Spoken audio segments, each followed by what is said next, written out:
Dear ladies and gentlemen, we are very happy to welcome you on this webinar dedicated to environmental protection, which has been organized in order to increase the potential of the governmental organs and increasing their ability to follow on with sustainable procurement.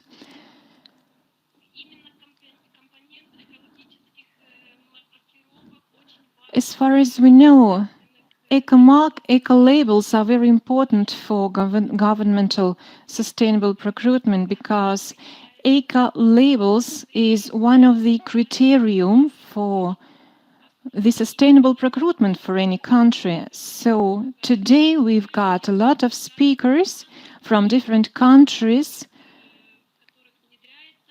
namely from countries who develop right now these programs in the framework of the Green Growth Knowledge Platform. These are countries from Central Asia and Eastern Europe, Kazakhstan, Kyrgyzstan, Moldova, Ukraine. Namely, the project is aimed to help the governments to develop green economics and sustainable public procurements. Eco-labels are considered a part of sustainable public procurement as a very nice tool to get into green economics. And right now, I would like to introduce to you my colleague Niels Heuer, who will help us to moderate this webinar. You will have an opportunity to ask any additional questions or ask for any additional information in the chat box, which you see on your right-hand side. There you can share your materials or any documents you consider helpful. I wish a very fruitful discussion for all of us, and I would like us to get closer to the understanding how eco-labels can help countries to get into the real of a new green economics, and what paper eco-labels can play for sustainable public procurement, sustainable consumption, sustainable manufacturing, and how can they motivate businesses to offer more ecological, sustainable products, goods, and to help to promote sustainable public procurement. Niels, the floor is yours. Thank you. Yeah, thank you very much, Lesia, for the introduction and also providing the background for today's webinar.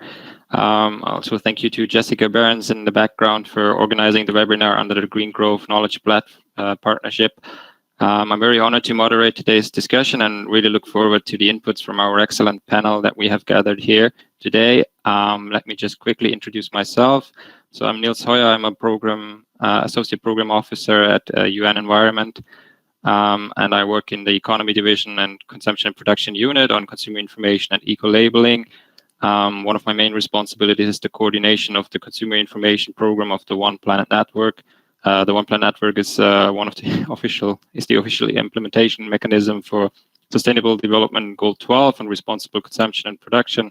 And in our Consumer Information Program, we also work a lot with Type 1 eco-labels and other consumer information tools to advance sustainable consumption and production. So I thank all the attendees for joining today's webinar and also the panelists for their participation. And I look forward to discuss just a couple of further information, I guess. When we talk about eco-labels, there's a lot of different understandings, but in my view, the main focus for today's discussion is on Type 1 eco-labels as defined by ISO 14024, which have a couple of key principles, such as being voluntary in nature, being based on a life cycle approach, using a third-party verification process, and being multiple science-based criteria. Using multiple science-based criteria that are attainable and measurable and often revised over time to account for performance improvements on products and services. And also, very important to have transparent processes and open participation opportunities for different types of stakeholders. And also, I think it's good to mention that we have kind of a regional focus a little bit today in our panel, and the discussions with two representatives from Eastern Europe, Moldova and Ukraine, and also Central Asia with Kazakhstan and Kyrgyzstan on our panel. But we also invited some leading international experts on eco-labeling from Germany, Norway, and also from Russia for the more regional links, I guess, with this region.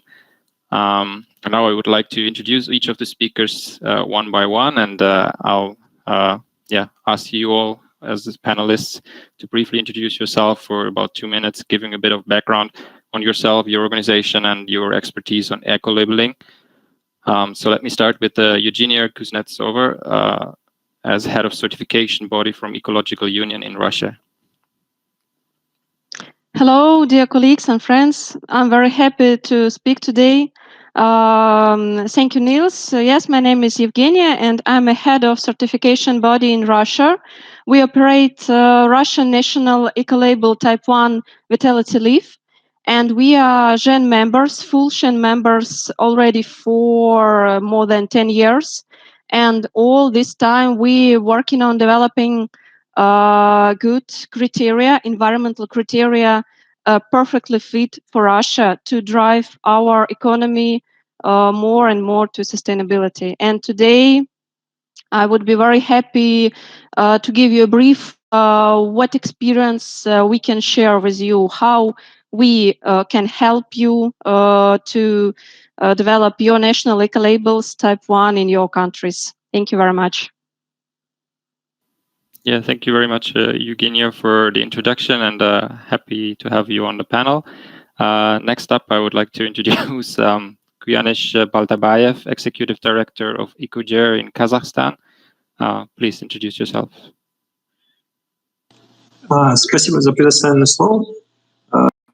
Thank you very much for the floor. I represent EcoGer. This is an association where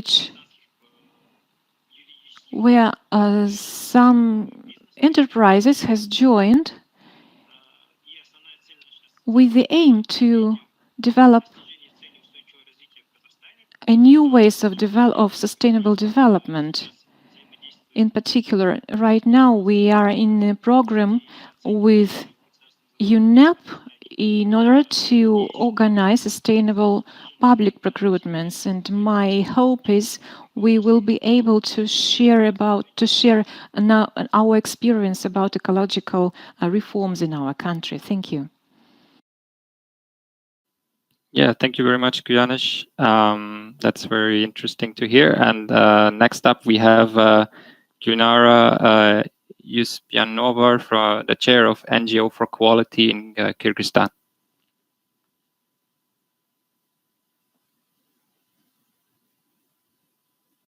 Gulnara, are you able to take over, please?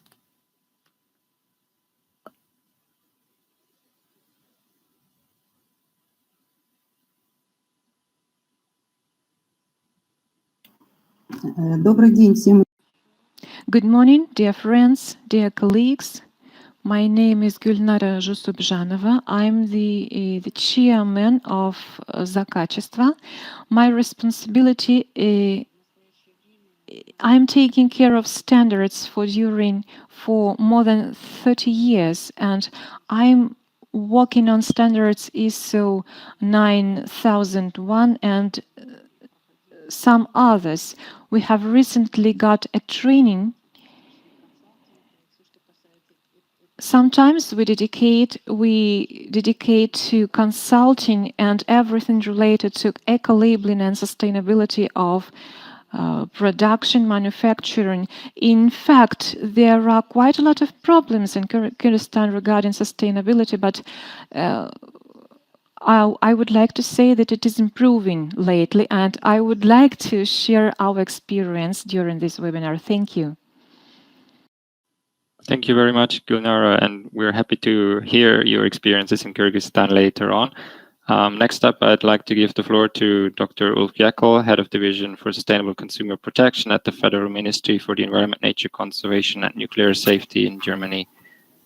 Yeah, thank you very much, Niels. Yes, my name is Ulf Jäkel. I work for the Federal Ministry for the Environment in Germany, and heading a division which is addressing eco-design, standard setting, public procurement, sustainable consumption, and many other things. And among the other things, or among the most important things, are the eco-label. The Blue Angel, the oldest eco-label in the world, is our label, so to say. We were given the right to use this label more than 40 years ago, and we are still promoting this label and still working with the label, and also trying to increase international cooperation with our label, but also on standard setting and sustainable consumption and production. I'm also sharing or co-leading the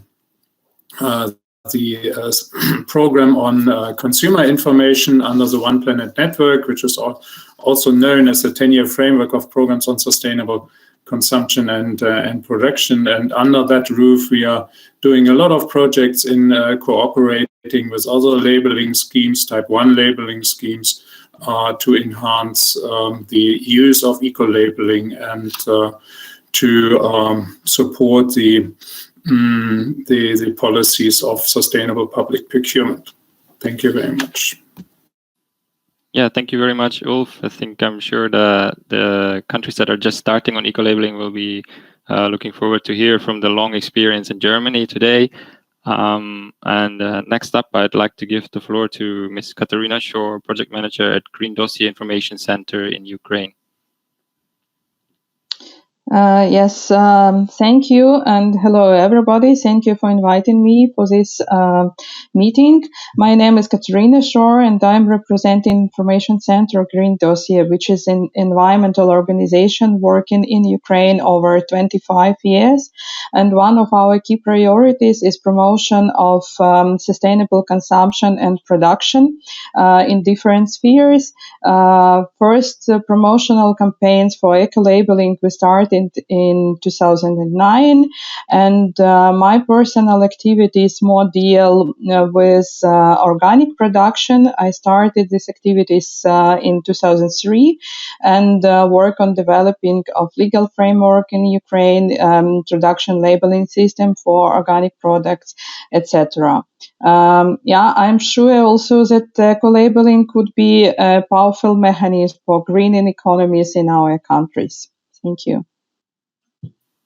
Thank you very much, Katarina. And finally, I'm not sure if she's already here.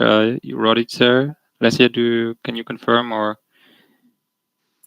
Rodica will join us in a few minutes, but I think we can ask Björn Erik to introduce himself in the meantime. Oh yes, sorry, Björn Erik. Next up, please, Björn Erik Løn, Chair of the Global Eco-Label Network based in Norway. Please introduce yourself. Hello, everyone. I'm a veteran in eco-labeling, in the type of eco-labeling we are talking about today. I've been working with the Nordic Swan, an eco-label for the 5 Nordic countries, Denmark, Sweden, Norway, Finland, and Iceland. This eco-label was started in 1989.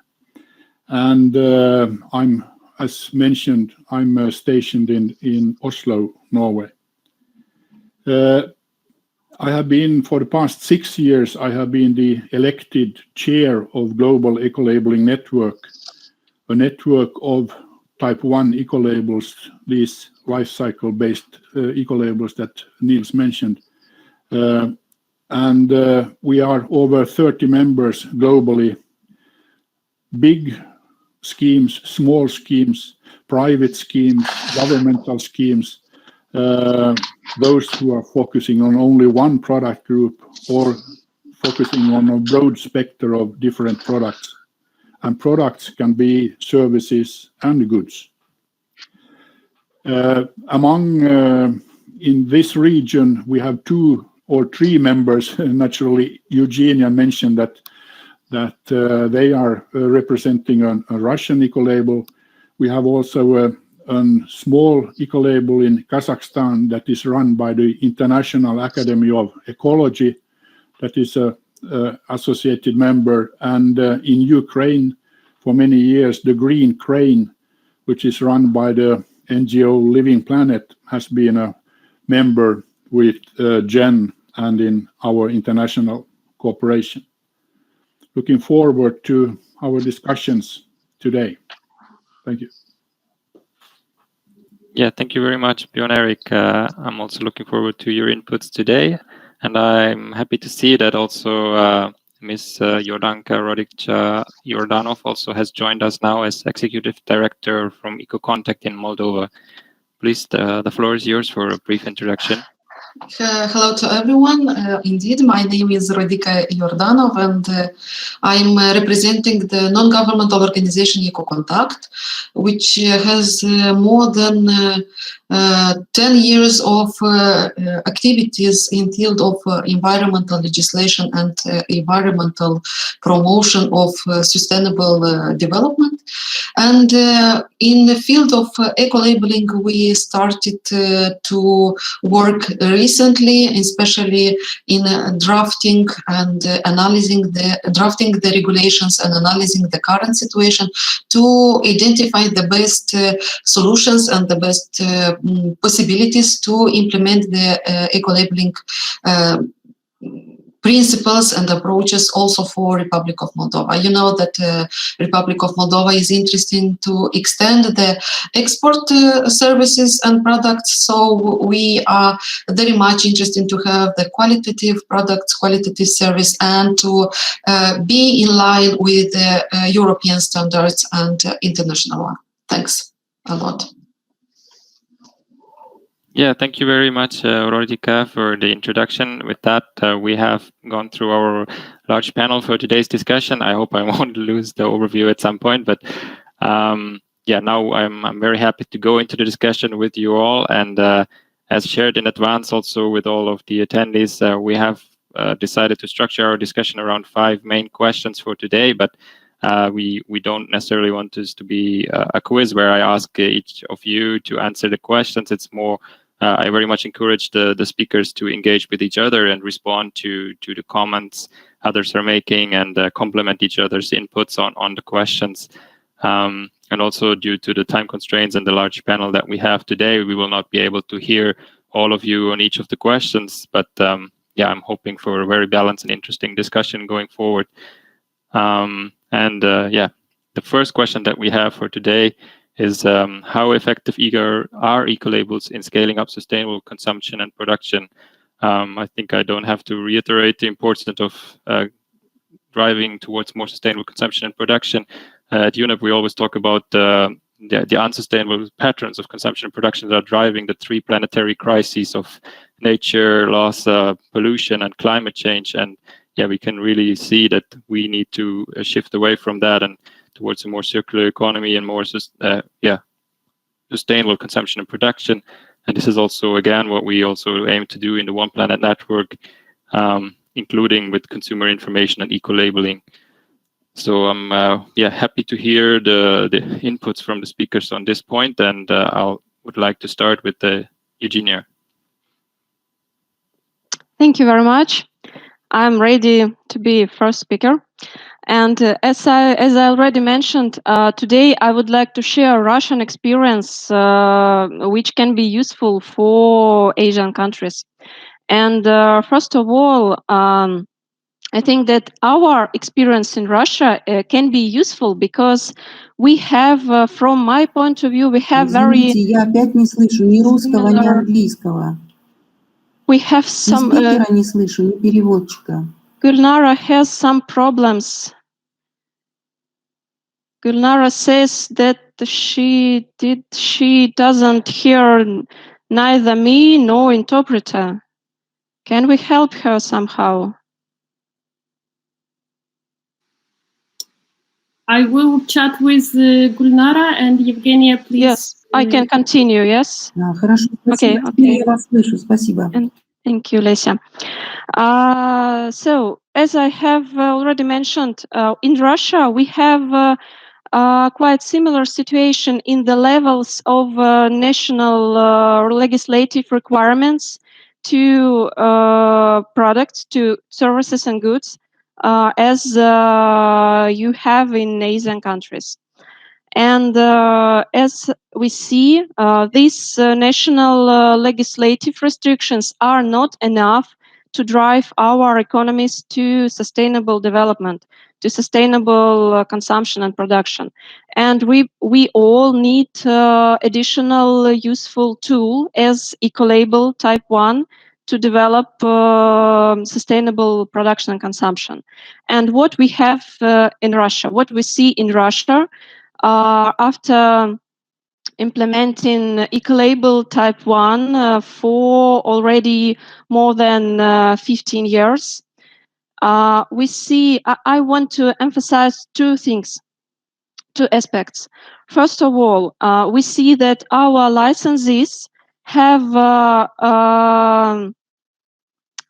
better and better statistics every year in resource use, which means that every year, step by step, yes, small steps, we see that they use less water, less electricity, and produce less solid wastes every year.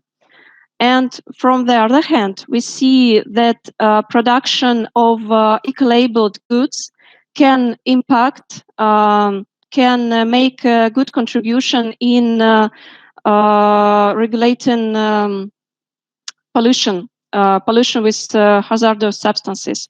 I mean that 2 years ago, we calculated this impact of eco-labeled products, and we have seen that production of eco-labeled detergents by only one company led to savings, yes, to savings of hundreds of tons of, for example, formaldehyde and non-degradable compounds. I mean that because of producing only producing eco-labeled detergents by only one company during 1 year led to not releasing to the environment hundreds of tons of formaldehyde and non-degradable compounds. It is very, very good result. And we see that this tool, like eco-label type 1, is useful, is working for Russia. And thus we think that our experience can be very useful for other countries. And why we have such situation? Because of criteria. Because, as I have already said, we have been working on criteria in vitality leaf scheme, and now we think that our criteria can be used not only in Russia, but also in Kazakhstan and Uzbekistan and other countries. And the last thing I want to mention, we have a common project, experience sharing with Uzbekistan, and we help them to develop their national eco-label type 1, and they are still in process, and we will continue this project, I hope this year, yes, after pandemic, when we had to stop. And we see that our criteria can be also used, for example, in Uzbekistan. So thank you very much for attention, and I will be happy to answer your questions. Thank you. Yeah, thank you very much, Eugenia, for sharing those first points on the first question. I'm very happy to hear that you're like monitoring the results and impacts that the eco-labeling has delivered in Russia in the past 15 years. And I think it's good to see that also, for example, from a company perspective, that less resource use, of course, is also cost savings, right? So that can offset the costs that are recurring from gaining a certification. And also now I would like to hand over to Ganesh Baltabayev for his input on the question, and maybe there's also a way to collaborate between you two in the future. As you mentioned, you're already working with Uzbekistan in collaborating on this. Yes. Спасибо за предоставленное слово. В Казахстане. Thank you so much for the floor. Right now, Eco-labeling in Kazakhstan is regulated by the legislation, several legislative acts.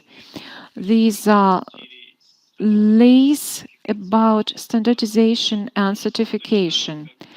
And similarly, as in other different countries, during last 15 years, there exists a standard of eco-labeling of first level. And if we look at how much eco-labeling impacts sustainable development, we can surely say it really does.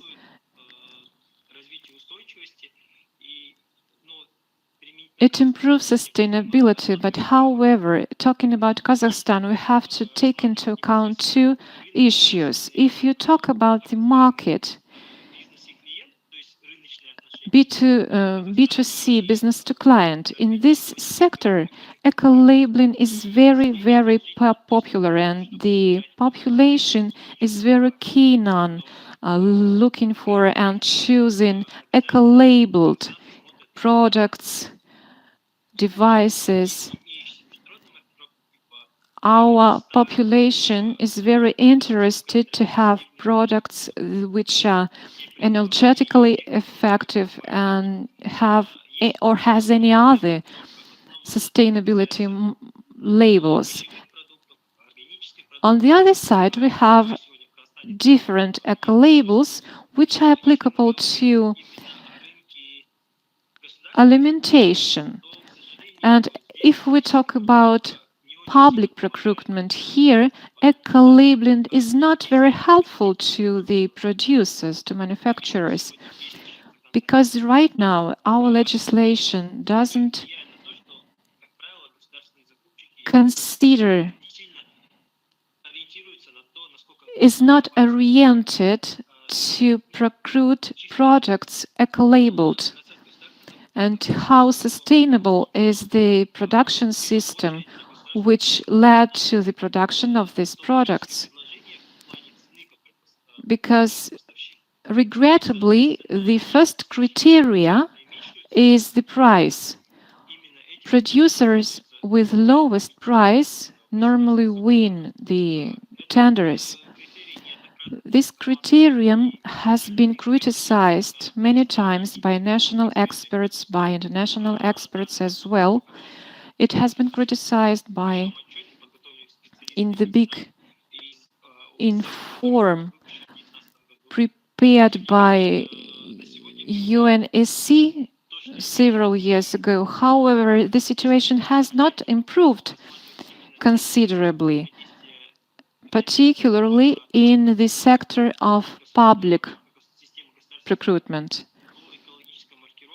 Eco-labeling in public procurement is not very relevant. However, in private sector, for the population, it is. I would mention just one defect. The defect in the control system, control over the entities which bring the eco-labeling. Recently in Kazakhstan, there is a trend. We observe false eco-labeling.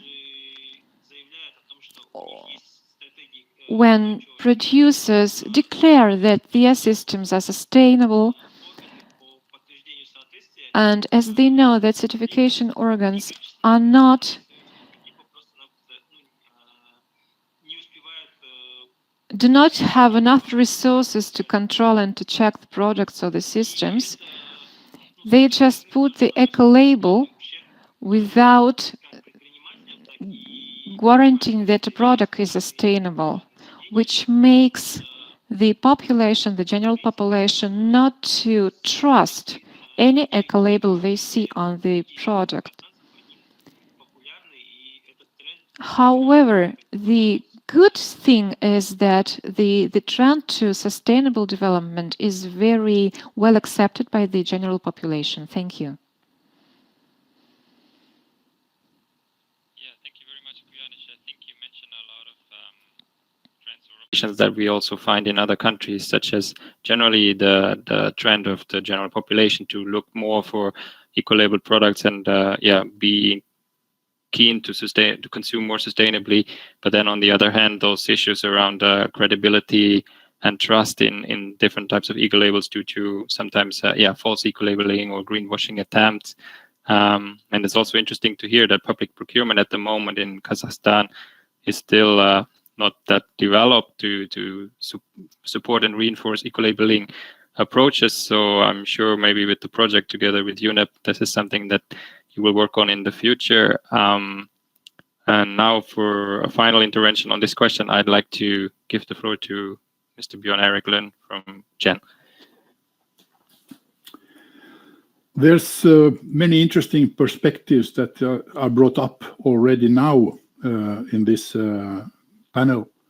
And I would like to follow Mr. Baltabayev in the need for the information in the marketplace, the environmental information, to be credible, to be something that the buyer trusts, as well as the producer is putting in efforts to be true in presenting it. And this is what an eco-label type 1 is, a life cycle based third-party verified multiple criteria label. It is a market tool, and we must remember that we have it is for the producer to be able, or manufacturer, importer, to be able to tell about the environmental quality of the product in a trustworthy way to the buyer. And the buyer must be able to make the correct environmental choices, making their life, being a company or a private person or the public purchasers, the authorities, they also need this information to be credible and correct. And I would like to comment on this public procurement possibilities of promoting eco-labeling, because naturally the price at buying is important, but it cannot be the only issue. I will, for example, if a public procurer is to buy a cleaning agent, a cleaning for cleaning floors, for instance, the cheapest product is water, but no one is buying water because there is always a requirement on quality of the product also. And if you put in a life cycle perspective in your public procurement and look for the life cost, you have to focus on the quality of the products. And a credible eco-label always is only for products that fulfill good quality requirements also.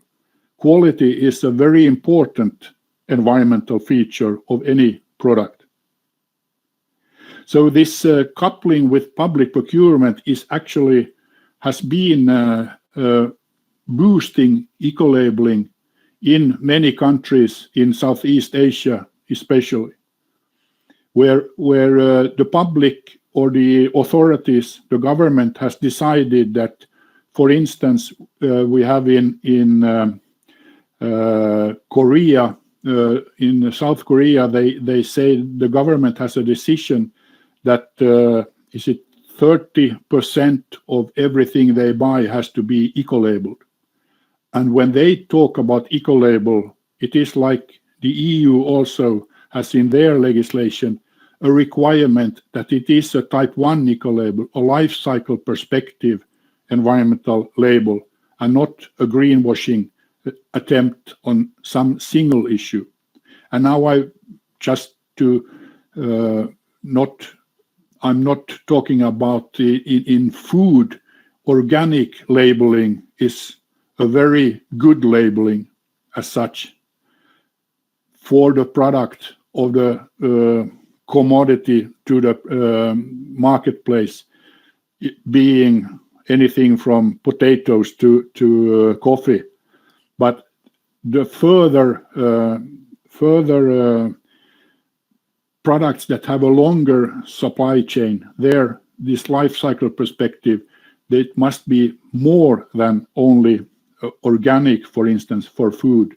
If you want to have a real, true eco-labeled food stuff, for instance, or food services, catering, restaurants, and so on. There are other environmental issues to cover also.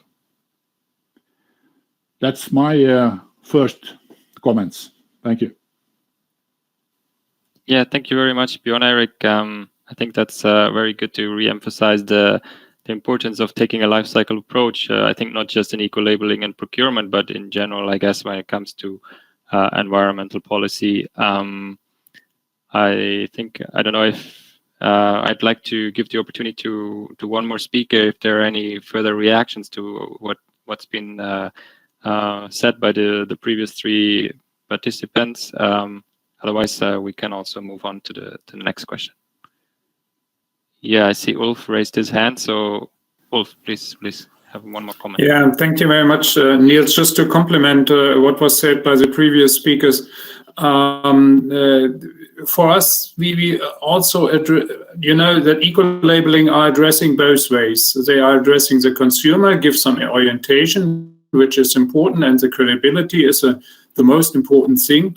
Also, the how much it is known in the society. For Blue Angels, for example, 90% of the Germans know the Blue Angel. It's because of the long time of its existence. That's an important thing, but the credibility. So we are when we set criteria, we very much look at the credibility. Can we assure quality things coming with the Blue Angel? We don't want any product on the market which has not a good quality and is labeled with a Blue Angel. So that's one of the principles. Another principle with which we are addressing the producers, we want to give incentives, and we want to give incentives to the front runners. So the best performing products should get the Blue Angel and not the least performing products. So when we set the criteria, we look at the market and we set the criteria in a way that 25% of the market already can meet the criteria. 25% of the products on the market can meet the criteria. And so that the criteria are realistic and that they honor or give benefits to the front runners, which is important. And then after 3-4 years, we revise the criteria. And when we have seen that the market is going up with the criteria, so for example, 50 or 70% of the market is now meeting the criteria, we try to make it a little bit more ambitious. So with that, we try to increase the environmental performance of the products. I'll leave it with that. Thank you. Yeah, thank you very much. I think that was another good point on the the gradual improvement and the front runner approach of trying to get the leading companies on board and then pushing the market this way forward. I see that Gunnar, you also raised your hand. Do you want to comment as well on this question, or is there still an issue with your audio? Я внимательно послушала спикеров и хотела бы. I was listening attentively to all the speakers, and I would like to comment and to give my opinion, maybe not the most optimistic one. The thing is that in Kyrgyzstan, there is no system to our eco-labeling process, and sometimes we even violating the legislation in a way. Our legislation is very vague on eco-labeling, as in many countries. And using this chance, given that we have lots of experts in the field of eco-labeling, I have such a suggestion. Is there a need for us to establish some international assessment criteria?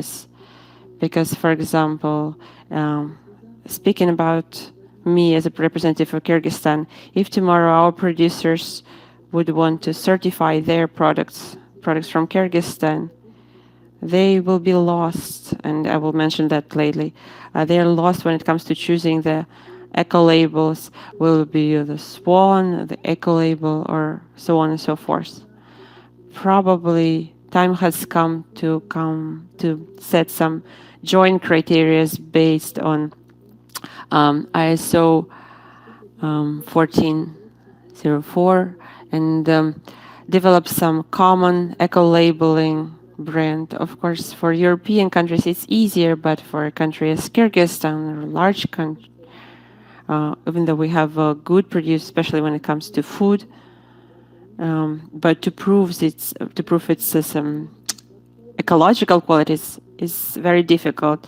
So maybe UNEP in future will take a note of this and probably start working on some joint common criteria for certification and a single eco-label sign according to type 1, for example. Thank you. Much, Gulnara, for that intervention. Yeah, I agree that it's important to have some kind of agreement or common view on criteria and also on the legislation underlying eco-labeling. I guess to some extent it also depends. For example, for Kyrgyzstan, on the types of products that you're seeking to export and the export markets that you're looking to gain. Those are a couple of comments from me quickly, but I also don't know if Bjorn Erik, if you have something to add. I know that, for example, there's this mutual recognition system in Gen that could be interesting as well to share. Yes, well, to have criteria developed, it's no point of inventing the wheel again in a new program. We have a lot of criteria, and again, we are open for anyone to take the criteria as they are, or making the modifications needed for the home market, because it is, like Ulf said, that the starting point is the products that are on the market in your country, where the consumer or the professional buyer has to choose in between. And then the best environmental performers should be able to, in a voluntary system, apply for the eco-label and show that their products are fulfilling the criteria. And that is naturally some differences in culture of using the products, in what kind of products that are alternatives.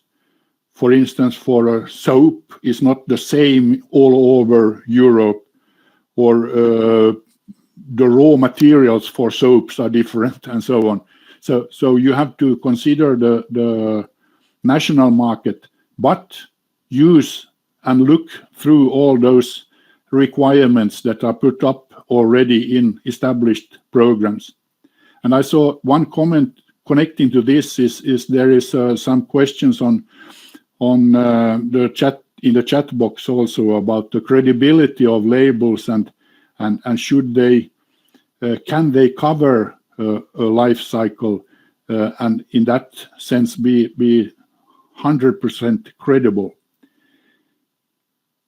The credibility is something that one creates over time.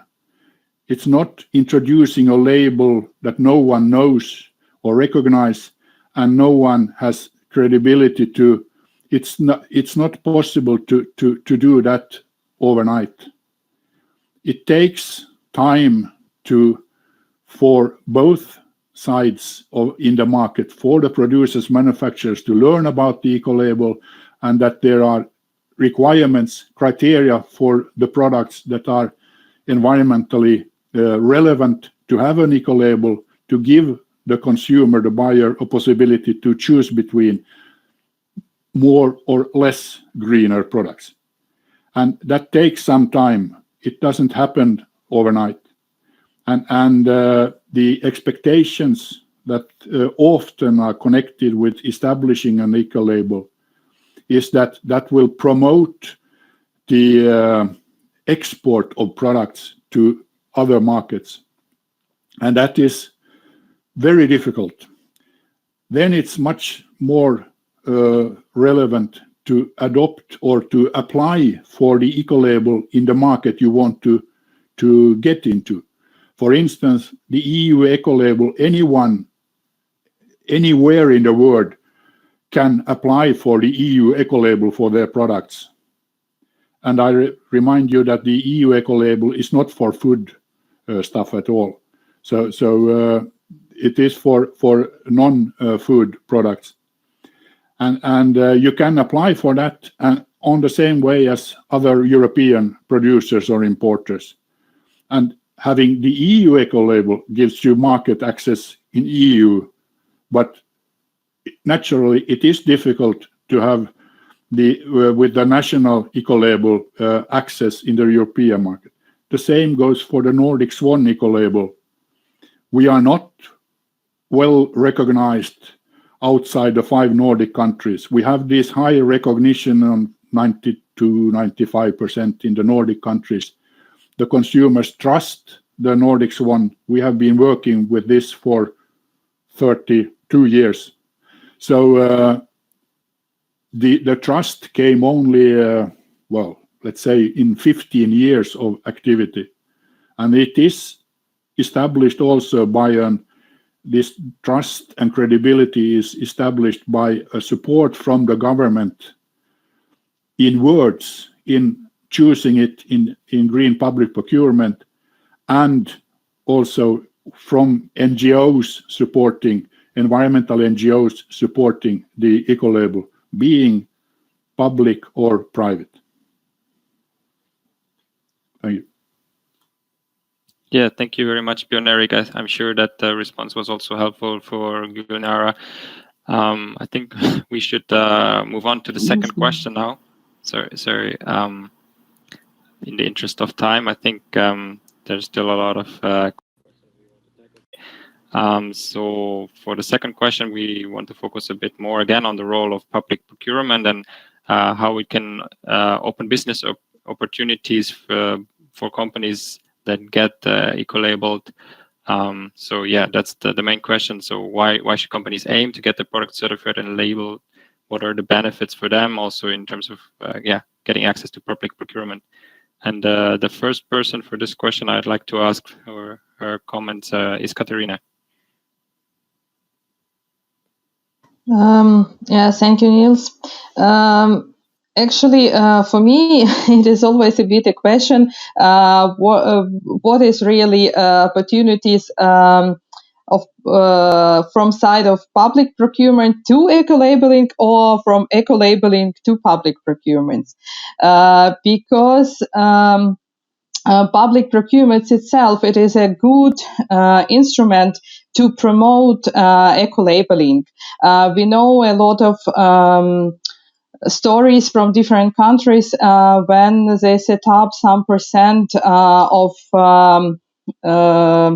for example, organic food in public procurements as obligatory for schools or kindergartens, for example. And that's give opportunity to produce more organic and to request more organic, not only in these institutions, but also more widely.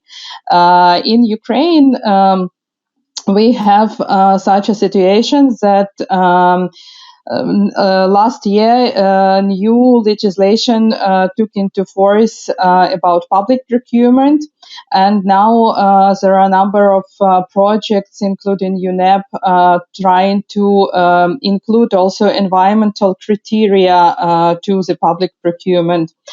But so far, these criteria, they are not an obligation.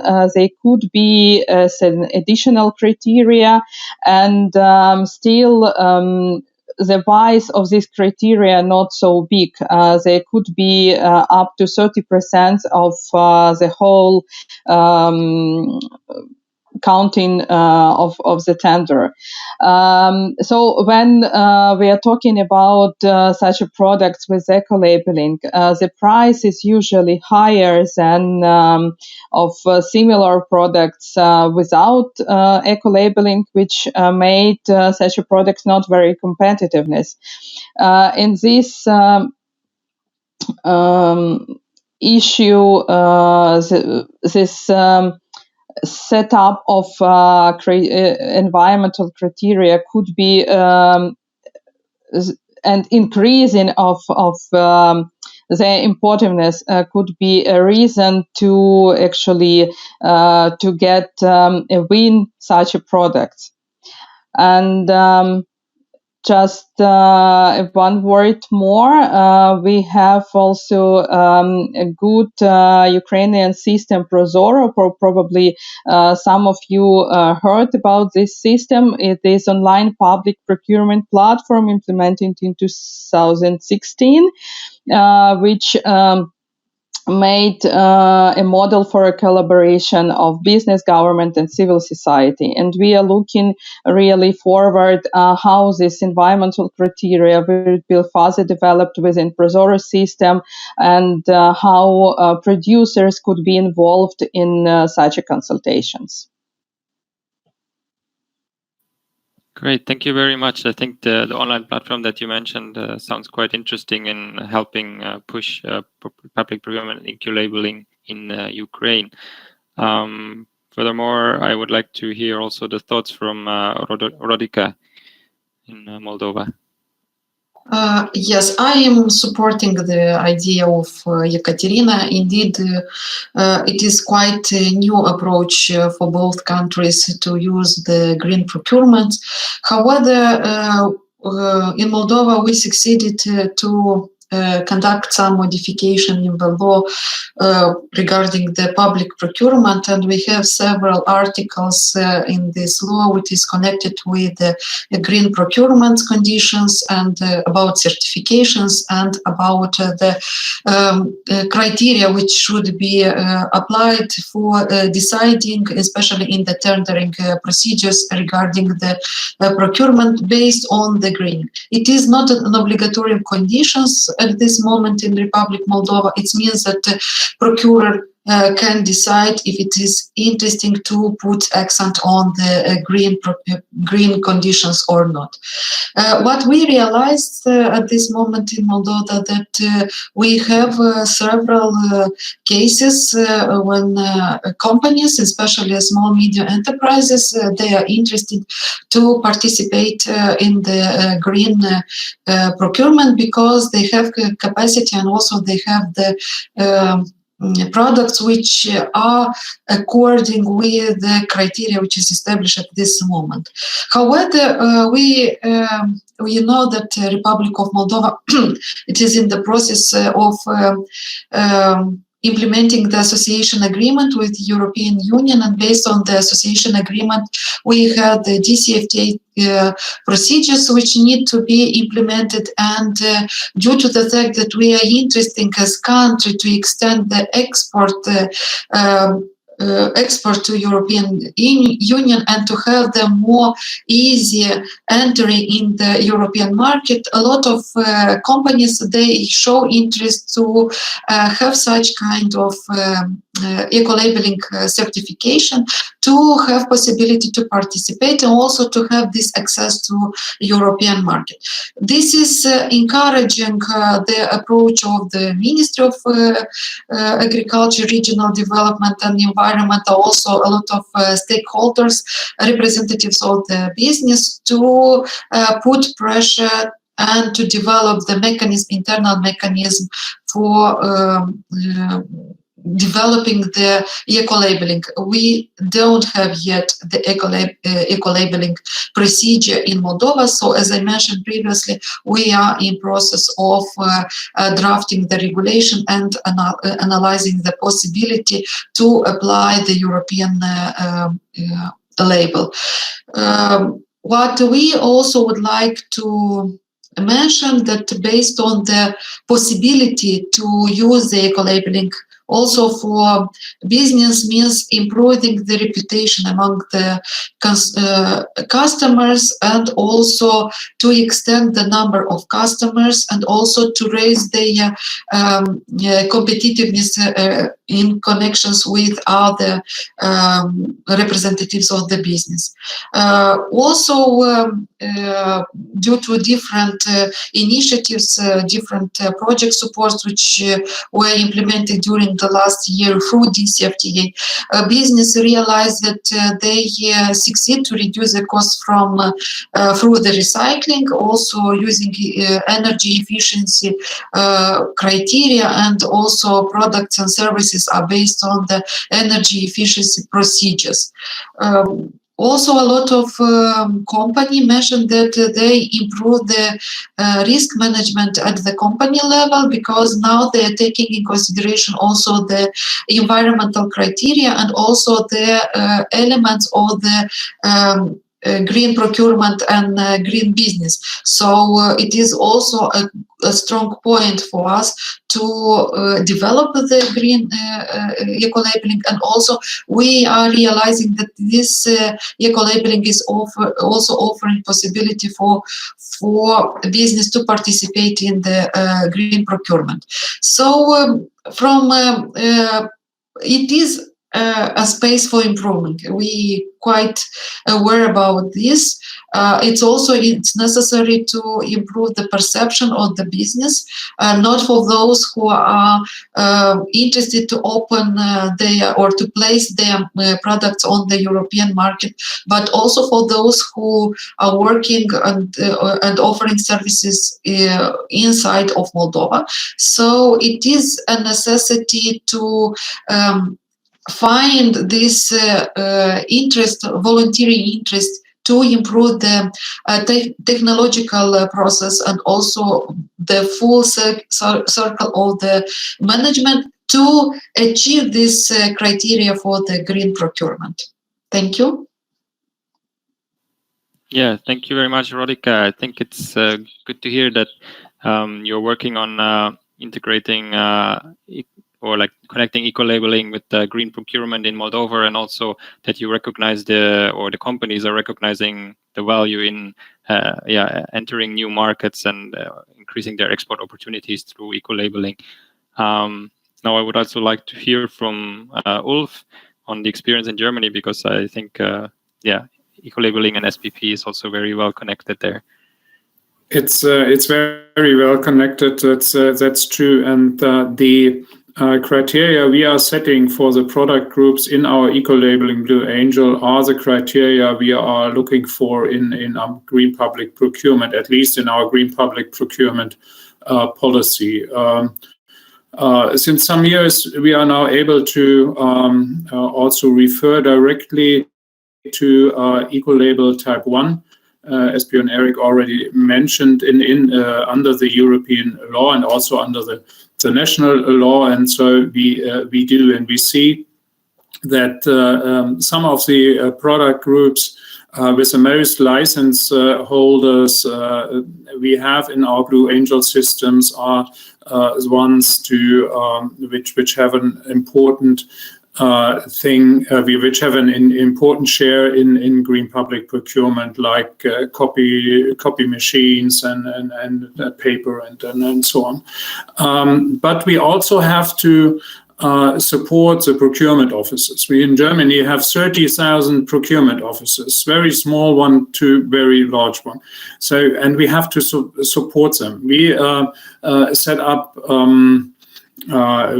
websites to support them. We do training courses, and this is absolutely necessary. And we are also ready to share our experience. We do it in projects with, for example, Southeast Asian countries, but we also provide an English website on the website of our Federal Environment Agency, where you can see all the criteria and the tenders we are using. So that might also be of interest to your countries, that you can see what kind of criteria are we looking at for the certain product groups. As I said, from papers to copy machines to cars to all kinds of products. There you find it in English. And in German, of course, but no other language. But still, English might help. And if you're interested, I can provide you with the link to the website. I leave it with that, and also for the sake of time. Thank you. Thank you very much, Ulf. I think that's those were two really good points on the for example, the approach to start with products that are relevant for procurement, and also like the importance of the procurement offices and the officers in charge, I guess, in getting them trained and understanding the value of eco-labeling. And yeah, very helpful to, I think, share that link with the participants as well in the follow-up. I think I'd like to give the floor to one more speaker on this question, and that's Evgenia. Please add your intervention on that. Thank you. I will be short. As some of you know, in Russia, we don't have much experience in green public procurement or sustainable public procurement. And it is a challenge for us to enhance somehow development of green procurements in public sector. And we find a way how to try to solve some challenges which public procurers have, how to solve them in private sector. And it appeared to be useful. We had a project and still have a project with a global retailer, Leroy Merlin in Russia. They included the requirement to get eco-label type 1 vitality leaf in Russia for their producers of own brand of paints. And to be short, it was very, very successful project when we could find solutions for challenges which are absolutely common both for public and for private procurers. It was very, very good example, very good case. And that project already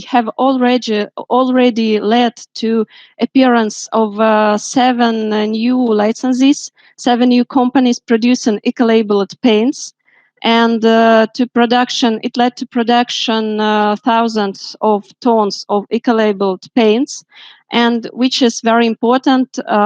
These paints of own Leroy Merlin brand remained cheap.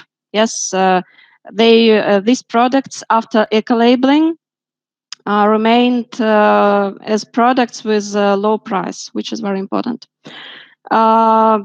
I'm not going to tell you many details about this case, but I will be happy to share if some of you interested in this, maybe later after our webinar.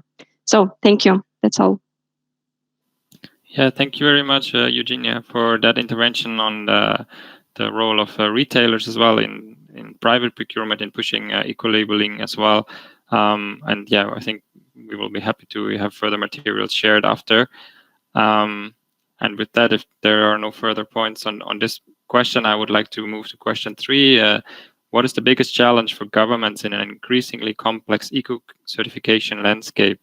So again, looking at the role of governments and the challenges they face in promoting eco-labeling. Here, I'd like to give the floor to Gulnara first.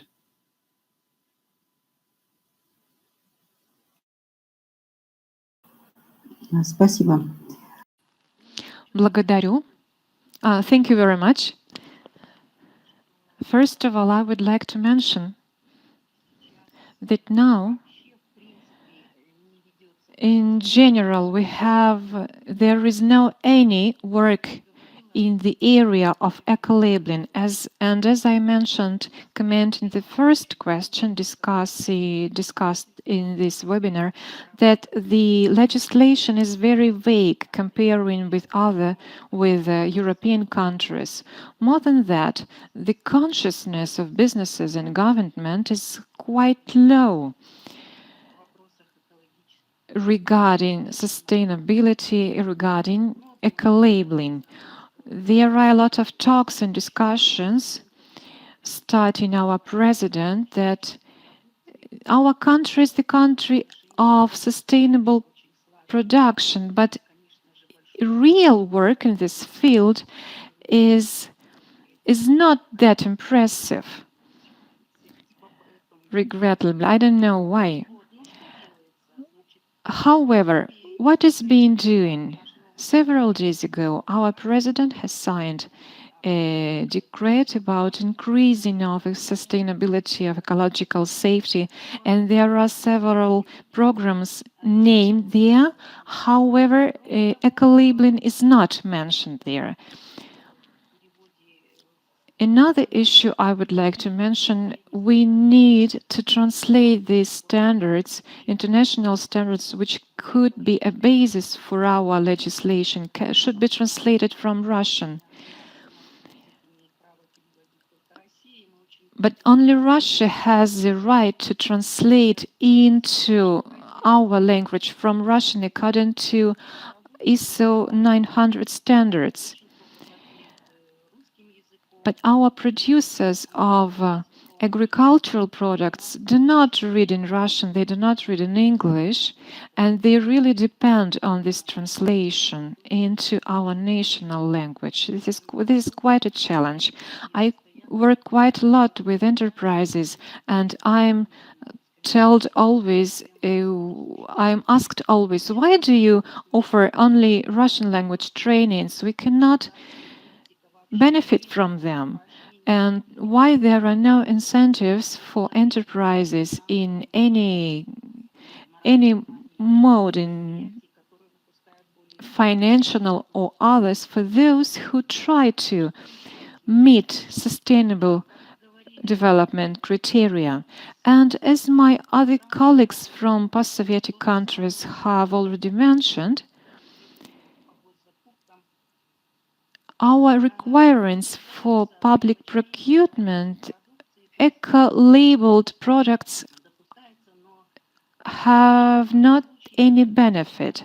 And sometimes when we analyzed already done procurements in the framework of UNEP, those who buy ecological products, they were punished by the relevant ministry.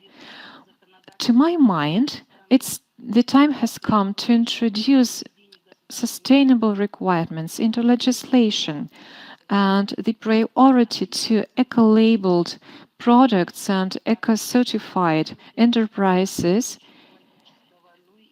should be offered, especially if it is about eco-label of first level.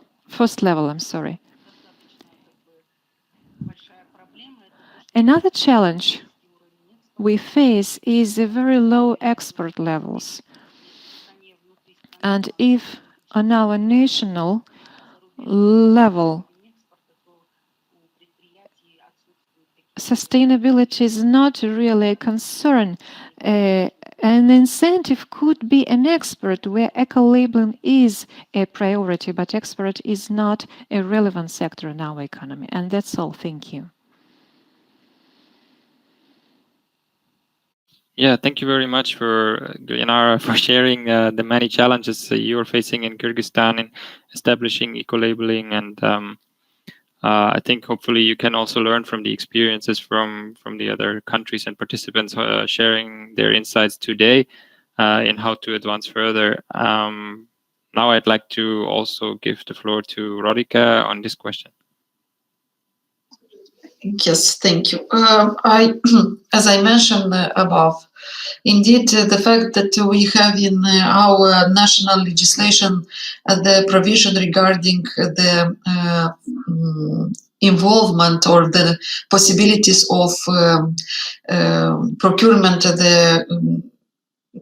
based on the green procurement issues, it is in place. However, what we realize, and it was mentioned about the fact that till now, we really hope that this will be changed, but till now, the actual government system is not really supportive for the idea of the greening procedures and greening procurement, and also for the eco-labeling issues. So what we would like to mention that the fact that we had this policy gap approach and policy interest, political interest, it's quite visible, and also it's stopping in the development. However, also the consumer awareness, it's really necessary to be raised, because those who are interested in extension or presenting the products on the European market, they are aware, they understand, and they are open to improve and also to have such kind of eco-labeling. But those who are working, especially inside of the country, they don't really understand the necessity, and they're feeling themselves okay, because still a lot of them, they're using old technology.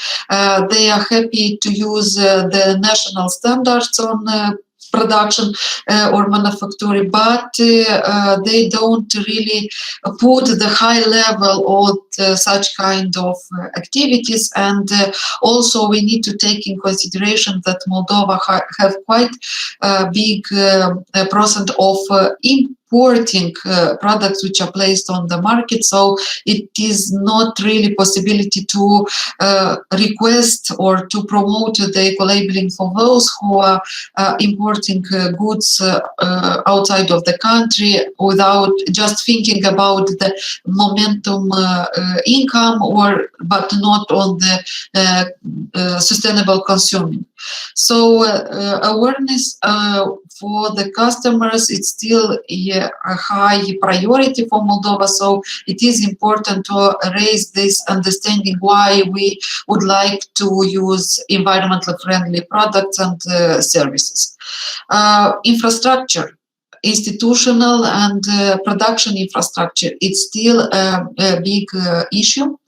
As I mentioned, we had the program, DCFTA program. We have several European Union, the European Bank of Reconstruction and Development, BEI. Also, they implementing projects in Moldova to support small medium enterprises in improving their service and their production quality. And in all these programs, the environmental conditions for the production and for the business conducting, it is in place.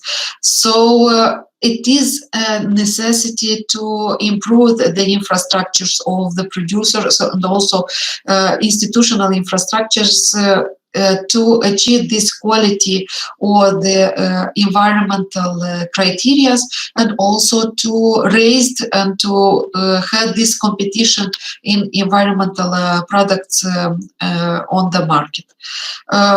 What was mentioned in a lot of reports, the fact that our business is not yet well educated from the transparency point of view.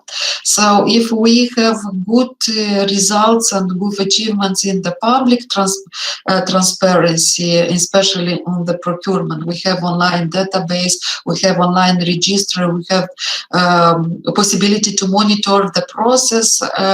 So in the private procurement, the system is not yet transparent, and this criteria, it's only established by the companies which are interested to grow and to raise and to place their products on the market, but not for all. So here we still need to have support and to develop and to train the private companies to also to apply the transparency in the process of procurement. So the last which I want to mention is the quality control. So I also observed in the chart that quite a lot of people raise the issue about the quality control. The quality control is connected with the trustful and confidence in the eco-labeling. So it is important for the state and also to stakeholders to have this trustful based on the qualitative and adequate control.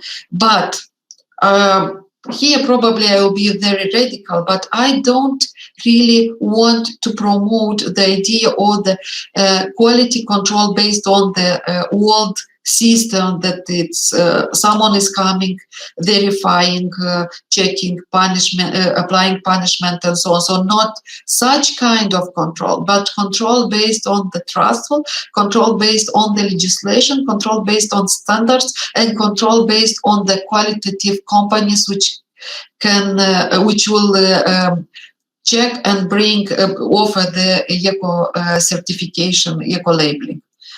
Thank you. Yeah, thank you very much, Rodika, for your views, and I think I agree. I guess it's important to. I noted down two main points also from your intervention in the need to strengthen infrastructure and also to raise awareness on the consumer side. Yeah, I think I'd like to give one more person the opportunity for this question, but I think we're really short on time, so please keep it brief. Kuyanesh, would you like to comment on this point, or do you not have, or yeah, if you have something to add, please.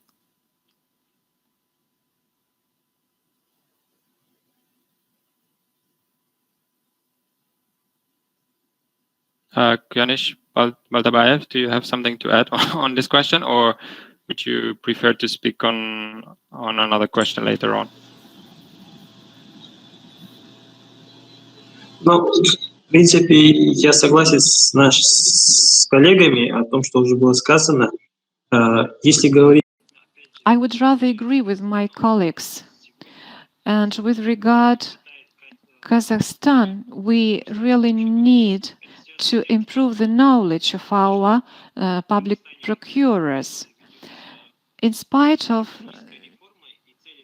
ecological reforms that are being led in Kazakhstan for quite several years, our legislation is not on the level of European, and the idea of green procurement has not been reflected in laws. And as such, the system of public procurement is based on social and economic criteria, on supporting the society, on privileged population and development and creating of new workplaces, but not eco-criteria.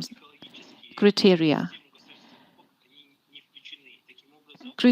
of sustainability are not reflected in the system of public procurement.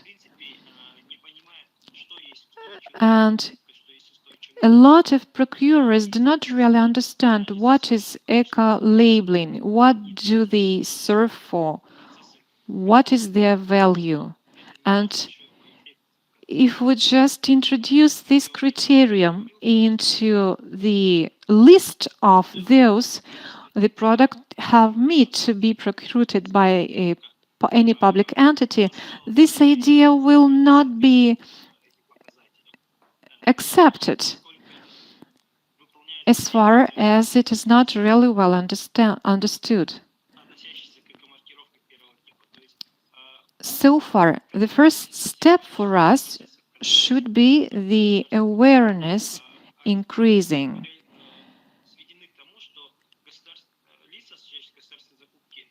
Because right now, how the public procurement system works, a tender is announced, and among the offers, only those are considered who meet the technical criteria. But nobody controls producers. Nobody controls contracts, the provisions under what they offer their products, let's say chemicals or soaps.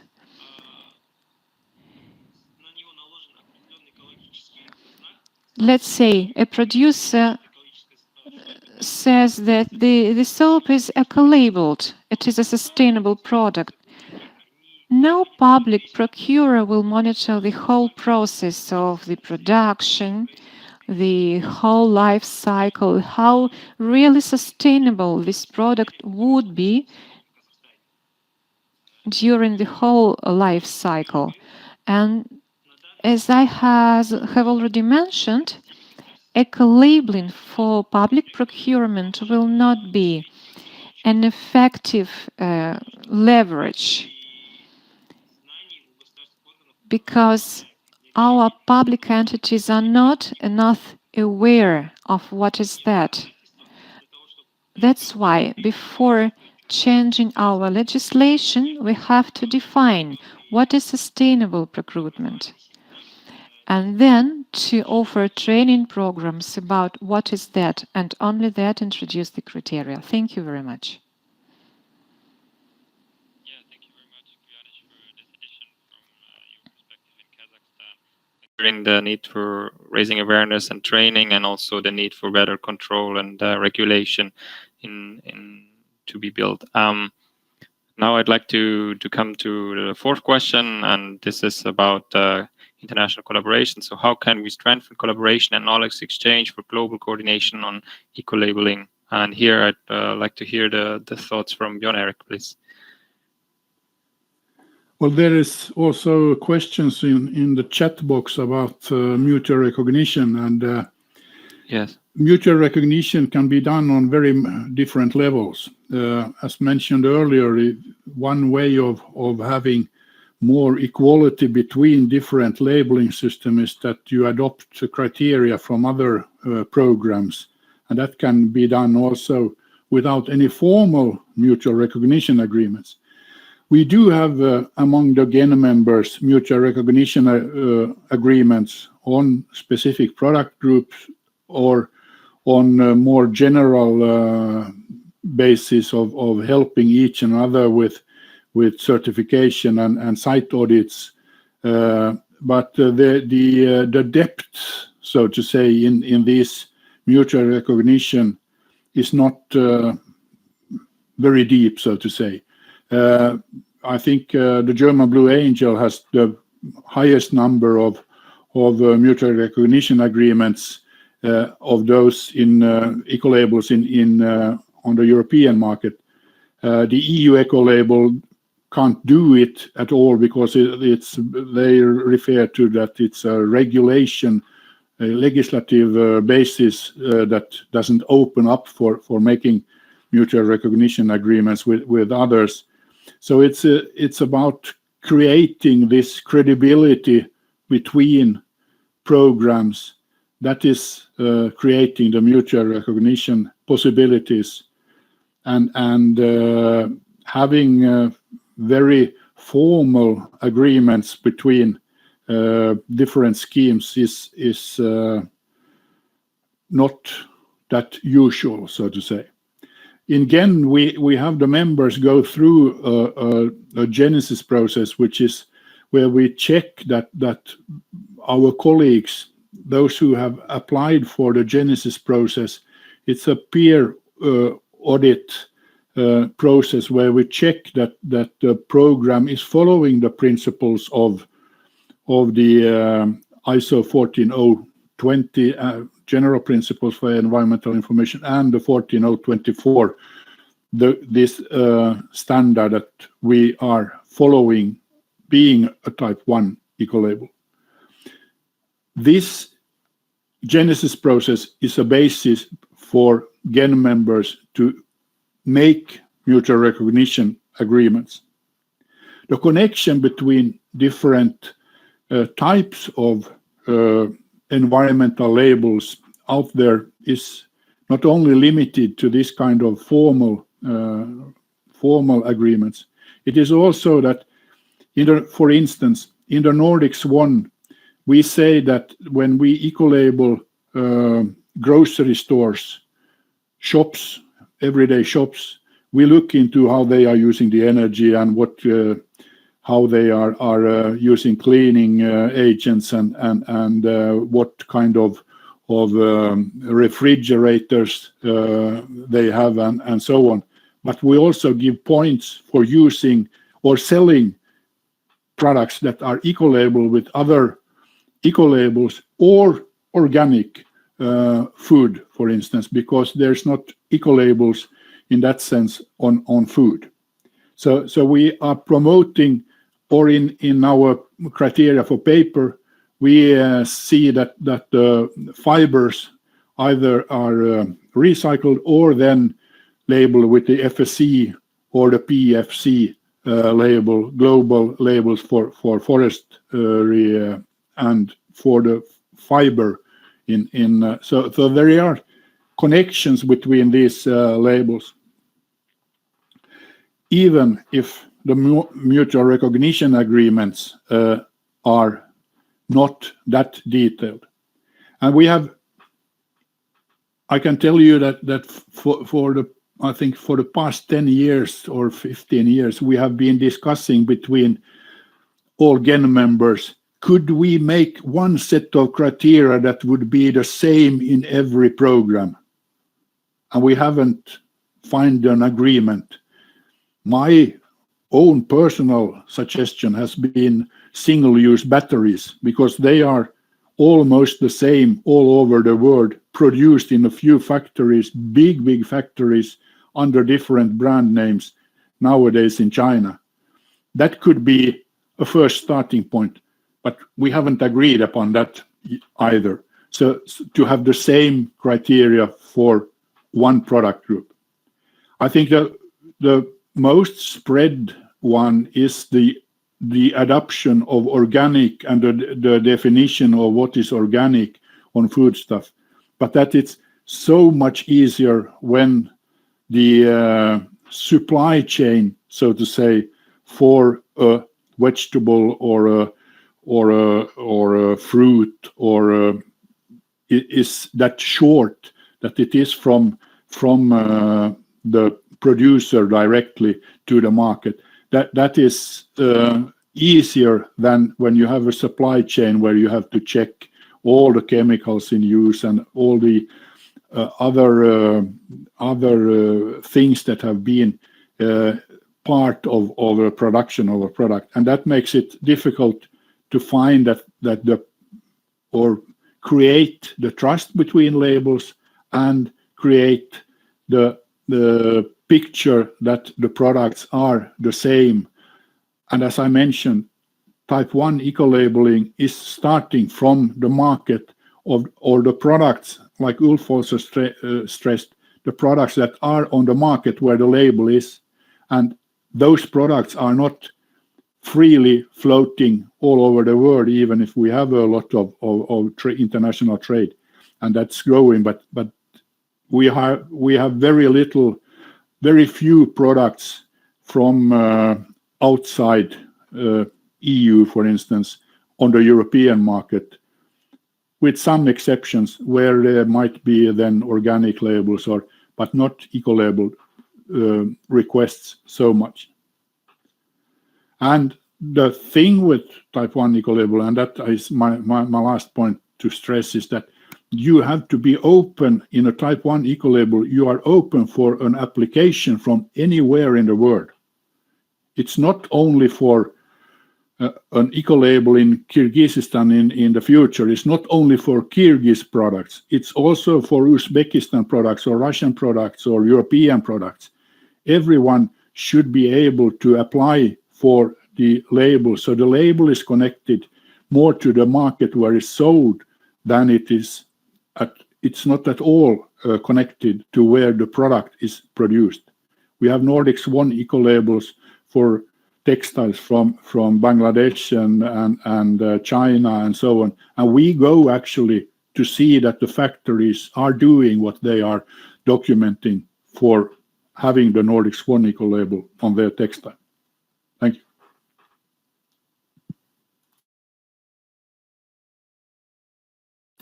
Thank you very much, Björn Erik, for sharing your views on and insights in the Genesis process as well, and what GEN is doing to promote international collaboration.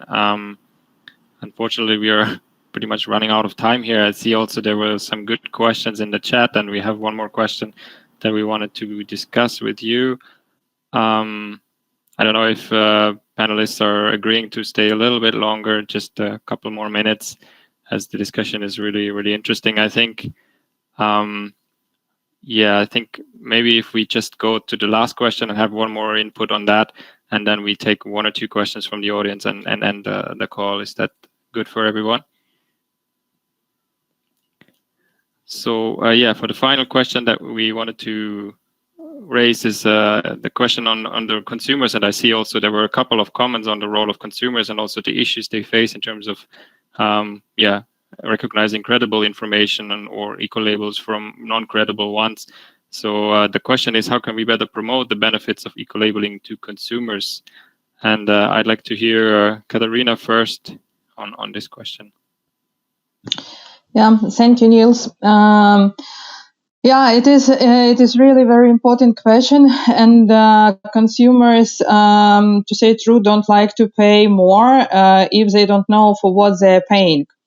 And last year we have, for example, a survey of consumers about organic products in Ukraine, and we could refer, I think, this result to eco-labeling in general. When we are talking about such a labeling, only like 40% of consumers understand in general what is organic products. And half of these people could find out the labeling on the market. And when they are looking for labeling, they are asking actually why this product cost more. They want to know what is really behind, why it is cost more, who is control this production, as was already this question was raised by my colleagues. It was also said by Rodica that control should come probably from the state.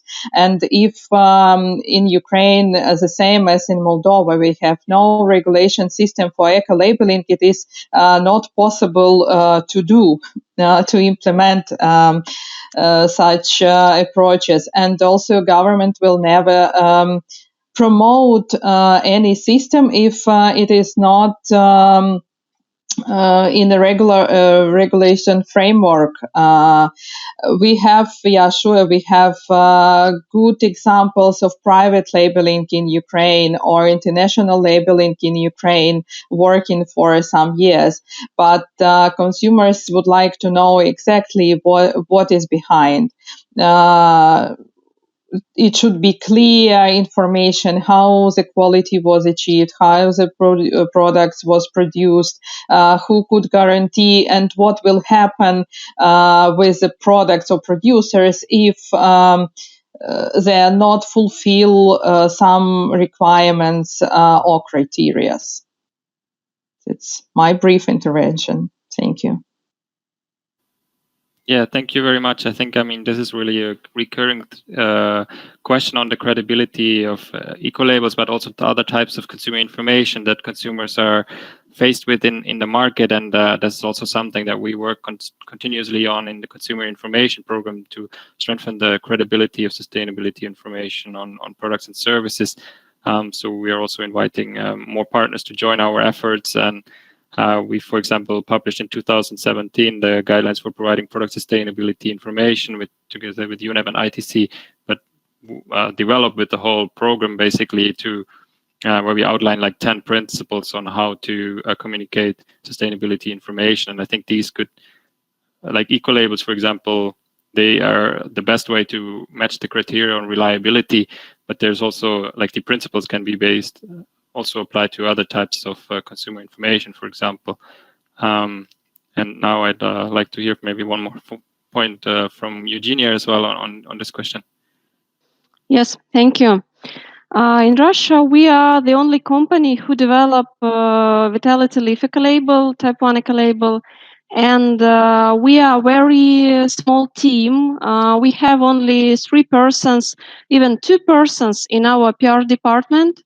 But I think that for these 10, 15 years, we have reached good success because we managed to make we managed to achieve that now. Vitality Leaf eco-label is quite good known among business in Russia, and I would say noticeably known among consumers in Russia. And in order not to repeat things have been told by Katarina, I will also only add some information about useful ways how we do it, how we promote eco-label type 1.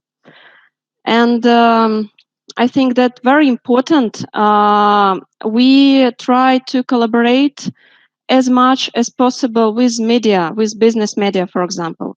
And we try to do it, how to say, on their language. We try to be comfortable for them in our collaborations. I mean, we try to give them high quality information, trustful information, and we are doing it very fast. Media wants everything yesterday. Yes, they want everything urgent, and we try to give them needed information very fast. And this respectful position with media led us to that fact that now we have a lot of interesting and useful collaborations with Russian media and with global media. They help us a lot to promote eco-labels and knowledge about sustainable production and consumption. For example, now we have collaborations with Forbes magazine. And second aspect I want to highlight, we try to communicate a lot with consumers. We try to give them credible information in social nets, in mass media. We developed a mobile application. This is very useful tool for consumers. We developed mobile application in Russian language where we constantly add credible information about eco-labels, which they can meet in Russia, and this is very good. They let us to big contribution to raise of awareness about eco-labels. And the last aspect I want to highlight, we try to take part in all international events.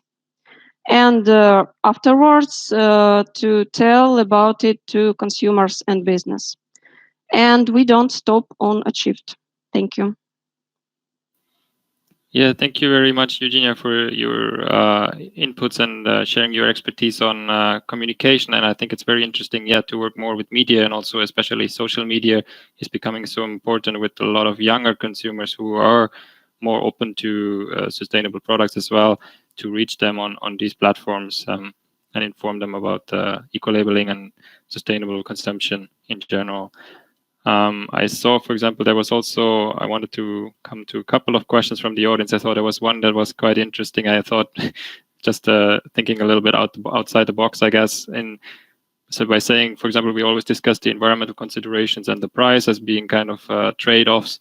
And the person, Katarina from Dossier, she's suggesting that products should just, I guess, internalize the external costs of or environmental costs of products and take that into account, so that unsustainable products, I guess, would be more expensive than the sustainable ones, ideally. And that would kind of like just turn around the current situation where, I guess, being environmental friendly is creating additional costs and making the product more expensive for the consumer, and thus, like, I guess, pricing out some consumers and in general, like deterring them from buying more sustainable products. I wonder if there's someone in the panel who would like to comment on this statement.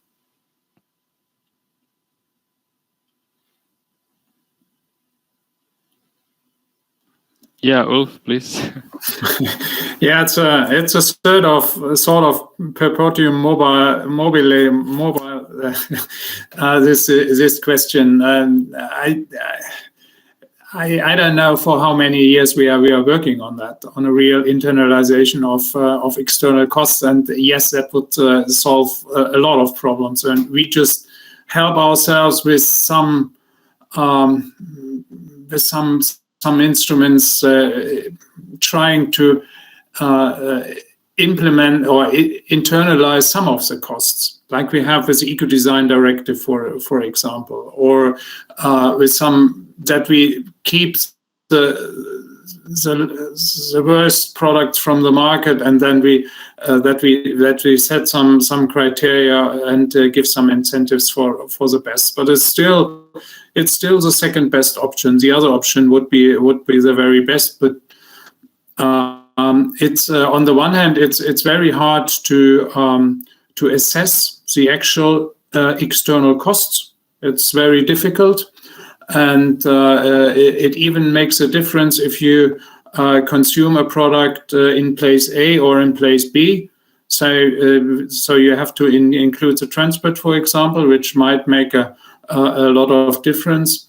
And the other hand, the data of the production processes are often not really there. And also you have to take into account the use phase. Because of most of the products, some of the electric appliances, the use phase has the biggest impact on from the environmental point of view. So it's really difficult. So we help out with green public procurement, sustainable public procurement, with the eco-labeling, showing which are the best products on the market. Please buy them. They are credible. They have good quality, and please also produce them. If we address the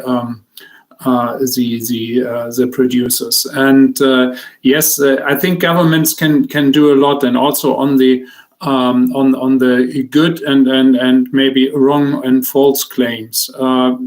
We do promote the eco-labels, for example, also by not only green public procurement, but also in education and handing over for new license holders, new certificate, for example, by a minister or by a secretary of state, these kind of things. And yes, we address the false claims, but even this is very difficult. There was in the chat the question on how this new approach on green claims of the European Commission will affect the Type 1 eco-labels. That's a very good question, and we are talking among John Eric is smiling, yes, we are talking among the Type 1 labels in Europe on how to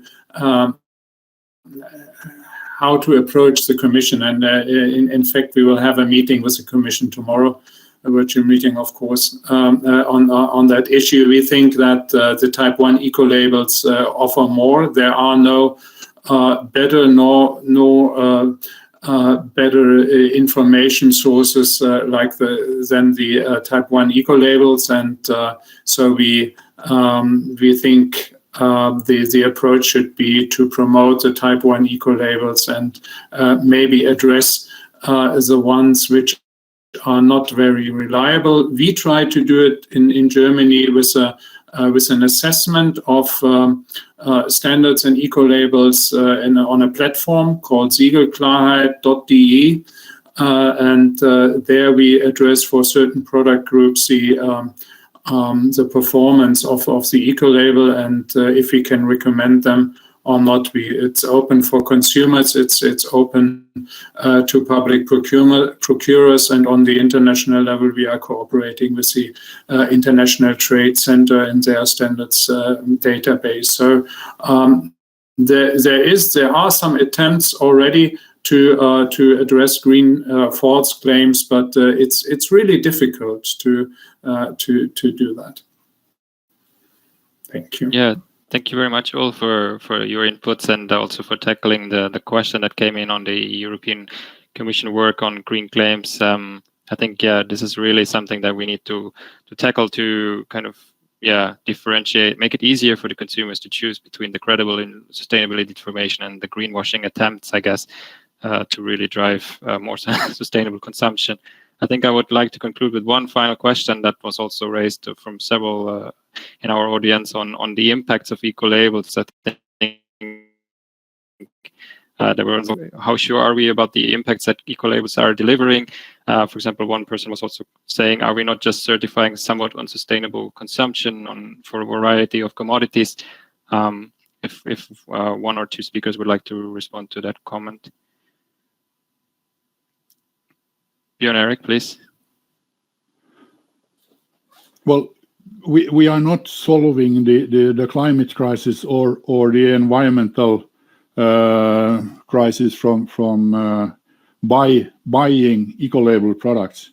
We cannot consume us out from the situation where we are over-consuming natural resources and over-consuming products in Europe and the rest of the world also.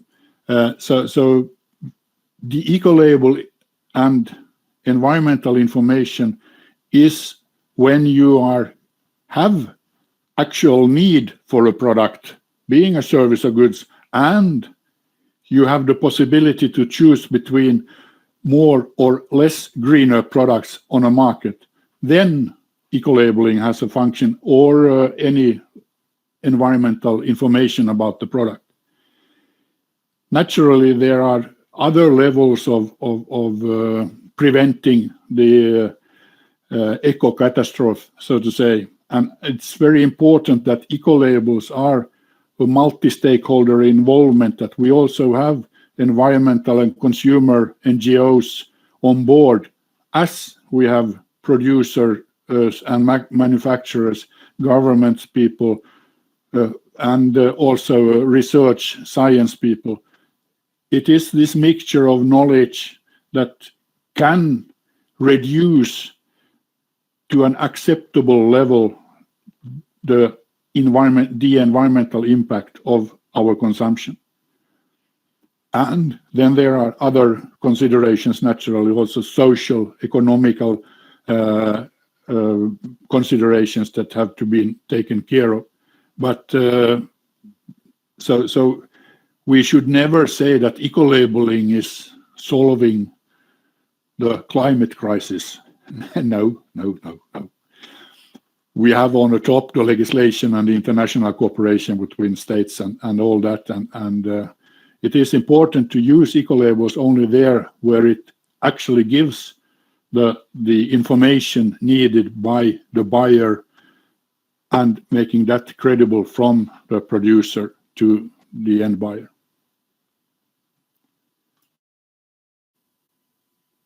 Yeah, thank you very much, Björn Erik, for those final words. I think we can all agree on that. That eco-labels are part of the solution, but they alone cannot help us solve the problems that we face entirely. So with this, I would like to conclude today's webinar. I thank all of our panelists for the interventions. I think it was a very interesting discussion. We could have probably continued for another hour or so, but maybe there will be an opportunity to have another webinar in the future. And of course, I understand that Green Growth Knowledge Partnership will also be sharing more materials that, for example, were shared in the chat, or that the speakers mentioned during their interventions with the audience in the follow-up. And there will also be a recording made available. So thank you once again to all our speakers today. And I think, Lesia, you also wanted to make a quick closing of the webinar.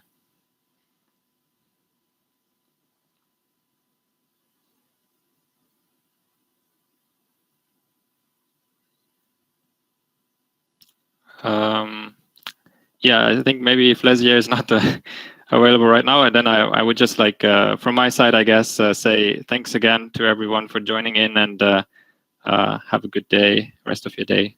Thank you once again, and goodbye.